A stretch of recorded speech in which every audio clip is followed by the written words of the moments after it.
ఒక కార్యకర్తకి అండగా ఉండాలి కదా.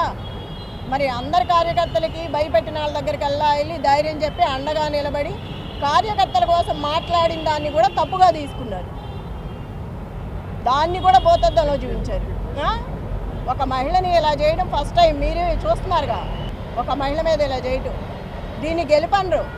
అడ్డదారులు వచ్చి అడ్డంగా చేసి నేను చూసా కదా, మొన్న నేను అడ్డం పడ్డాను, ఎక్కడికక్కడ అడ్డం పడతానే వచ్చాను, చాలా చేసుకుంటూ వచ్చాము. అది కూడా లేడీస్ని చేసుకొచ్చాం, అన్ని చోట్ల లేడీస్నే చేసాము, అంత ధైర్యంగా నిలబడి.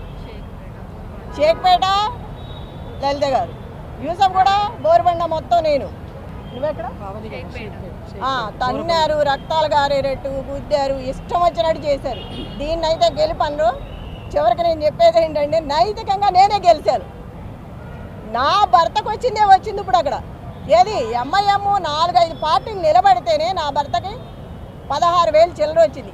ఏ పార్టీ లేకోకుండా మేమిద్దరమే ఉన్నప్పుడు అది వచ్చిందంటే రౌడీయిజంతో వచ్చింది. అది స్వతహాగా తెచ్చుకున్నది కాదు.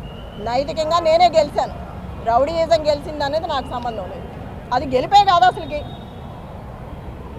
అందరూ వచ్చి గెలిపించుకున్నది. అది